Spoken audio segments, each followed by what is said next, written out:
Okay. Hello, is it okay, my mic's working, at least for now. Hello everyone, welcome back. This is part 2 of the video. So as you can see, we pick up right where we left off. We've got the grid here. And right now what I'm going to do is, if I can bring up Critter. That's not Critter. That's not Critter. For pictures, and go to, I think it was board one, right? So what we're going to do now is we're going to work on actually building the puzzle pieces for the game. Can we see it? The grid system has disappeared. Build a grid. Yep.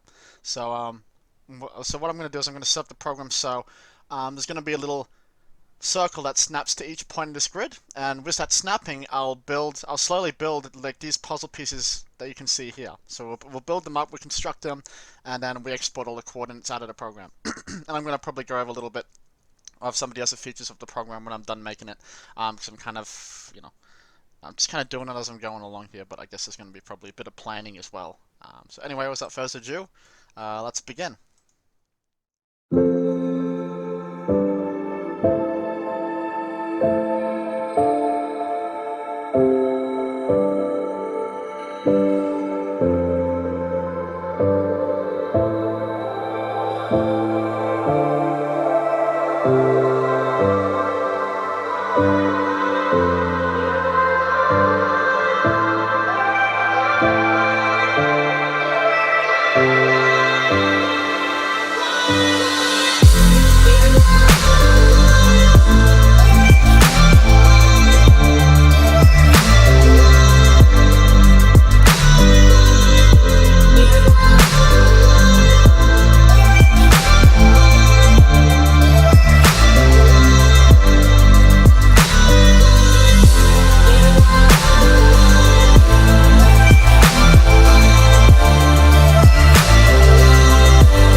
Just showing you guys what I've done, what I meant by snapping to the grid. So basically we have this beautiful image of Shia LaBeouf, because just do it.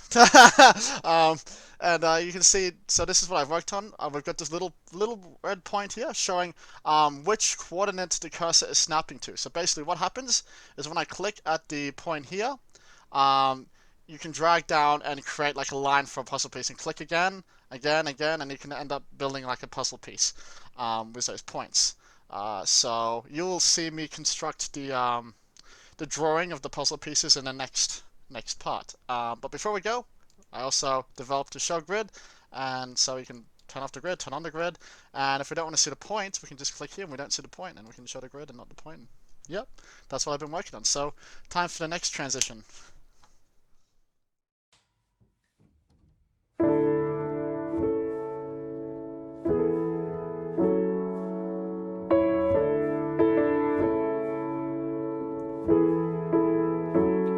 I sold my soul to the devil, said you don't need your heart in this world full of trouble where the madness won't stop.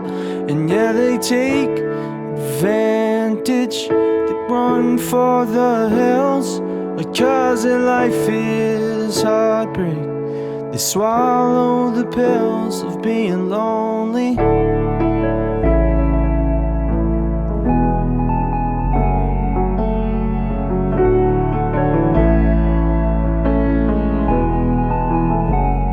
I took a walk with an angel. She said she couldn't fly. I screamed out, "Can you forgive me?" before she said goodbye. I'd go into darkness before I'd try. Is life worth living when you need to get by off being lonely? I was a king, but not the king of anything.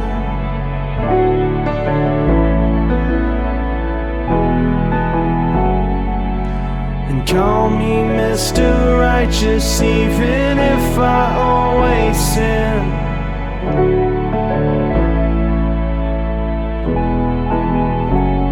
I told myself I was going to get out of this place and find running water and find a new space. But in my own time, I will know that deep inside we don't ever let go. I was a king, but not the king of anything. Whoa.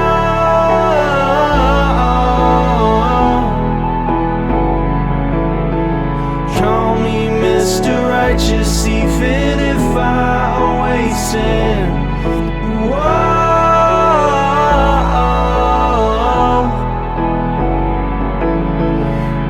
I was a king, but not the king of anything.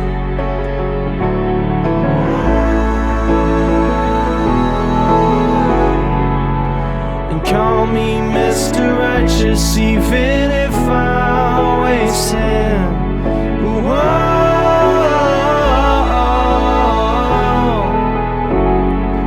I sold my soul to the devil, said you don't need your heart.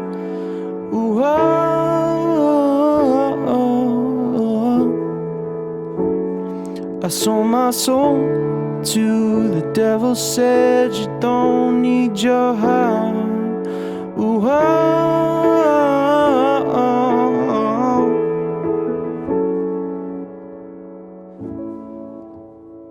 Hey everyone, welcome back. We're back with Shia LaBeouf. Just keep doing it.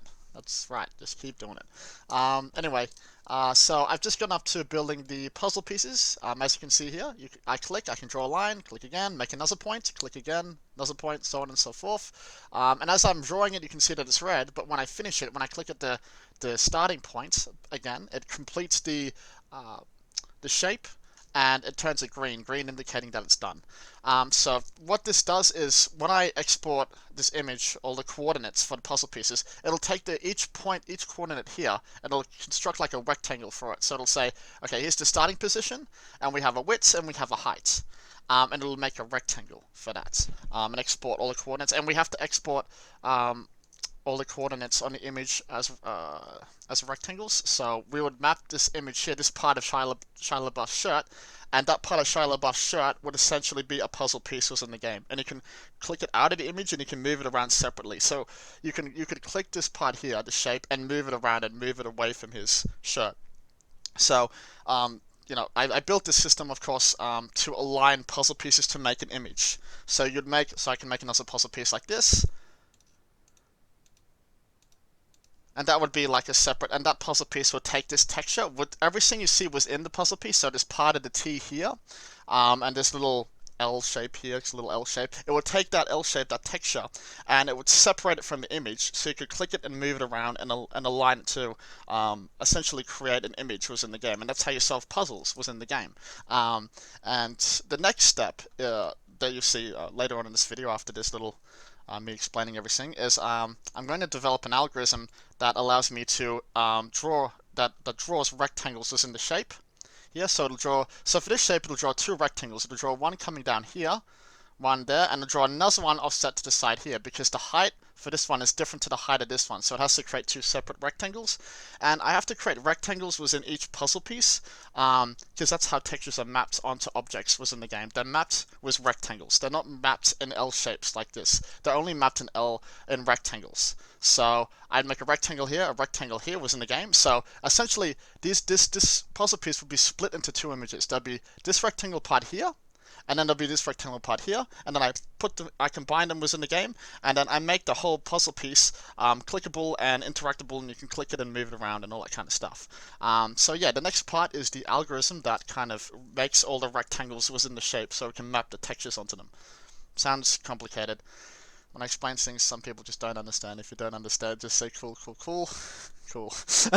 But basically, it's pretty cool, the algorithm. So I have, say, let's say I make a really weird wonky shape here. I make a really weird little wonky shape there. Yeah. So we got a weird piece. So what the algorithm does is it first goes through and it scans vertically. And say this is the grid system. We've got a grid system that goes through here, and here kind of goes through like this. Ugh, it's kind of really weird. But let's say it kind of, the grid, this line aligns with these points here. This is really bad. And this line aligns with these points here. So this far left line aligns with these far left points. This line here aligns with these points here. And this line here going down here aligns with these points here. And what the vertical scan does is it goes to the top left hand side and it scans down, and it goes until it finds a collision with an edge, and it goes, okay, I found a collision, so I'll make a little I'll make a little rectangle here, and so it constructs a little rectangle here, and then it goes down, and then it goes down again, and it finds a collision here, but it also looks to the left and it says, okay, I'm not colliding with anything to the left, so I'm not going to build a puzzle piece here because there's no collision to the left hand side. It just assumes it's a gap. So after that, so it doesn't make any square there, and then it goes down to this bottom piece here, and it goes down, and it says, okay, I'm finding a collision here, and I'm also getting a collision here, and all the way to the right hand side here, I'm also getting a collision, meaning I'll make a little rectangle here. So it makes two rectangles there, and it does the same thing. It goes to the right hand side, and then it scans down again until it finds a collision, and it's colliding with both sides here, and it's happy. So it just creates another big puzzle. It makes a big rectangle here. And then it does the same to the right hand side. It moves to the right, it creates one here, and creates one. I'll probably use a different color. Creates one. This is messy, I'm sorry guys. But it creates one. So it'll essentially create a rectangle here, and it'll create a rectangle here. So it creates one there, one here, and one. The most messy shape you've ever seen on the internet in the world. Does this make any sense? Probably not, but I tried. You give me brownie points for trying. So it makes four rectangles. One here, one here, one here, sorry, five rectangles. 1, 2, 3, 4, 5. So it makes 5 rectangles. But then it also does a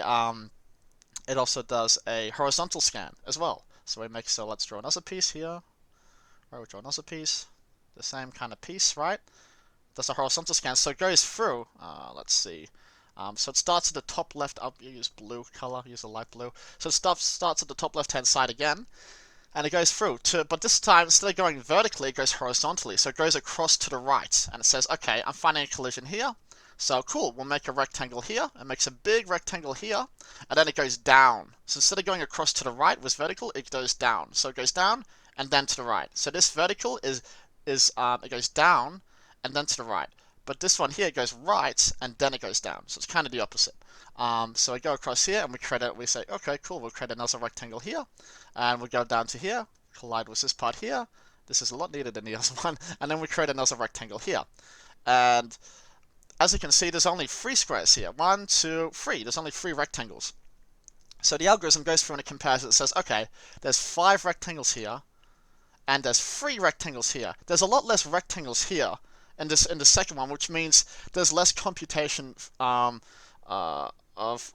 mapping textures to puzzle pieces within the game. So I'll use this 3 instead because it's just less puzzle pieces. There's less work for the game engine to do when I take all the coordinates back to the game engine, right? So yeah, you're basically gonna see that now. You're gonna see me developing that algorithm. Cool. Thanks.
Hello guys, welcome back.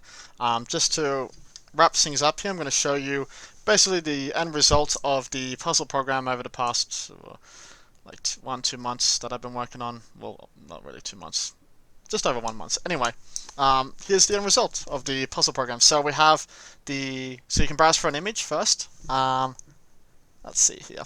So first things first, we can go and browse for an image to add to our puzzle pieces. So this is used to add portraits into the program, which we draw puzzle pieces on, and then we export all the coordinates for the puzzle pieces as well as the image itself when we draw puzzle pieces onto it, because we're drawing puzzle pieces on, of course, the image, as you know by now, we're drawing it on. So we export the image and we export all the coordinates for all the puzzle pieces.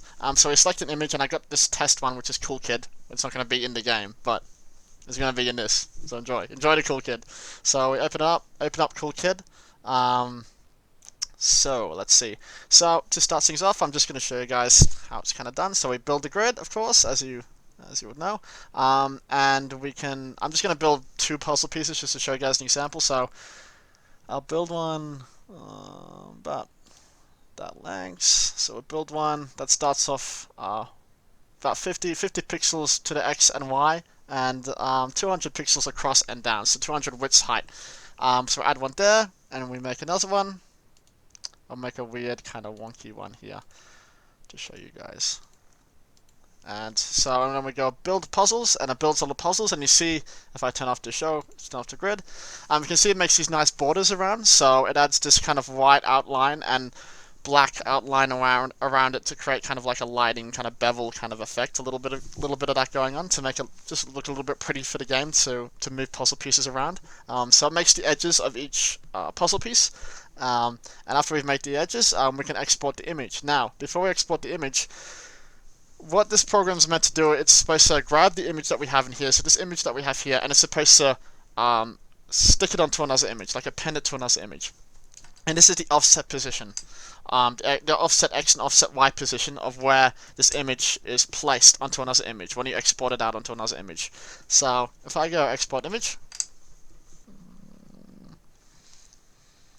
and I click an image to export it to, I click this go. I didn't rename it for testing. Let me rename it. Because I named her name is backup. Because what this program does is it makes a backup of each file, and it changes the name to say backup. And this was a backup image that I obviously copied out of the backups folder as well. So I just changed it back to girl 1, and we'll click open. And as you can see, it's added. Well, the image is basically it's right up to the top corner of it, because we had the X pos at 0 and the Y pos at 0. We can see that it's just added it right at position 0. But if we say click on the image, if we were to say, let me X off this, click onto the image.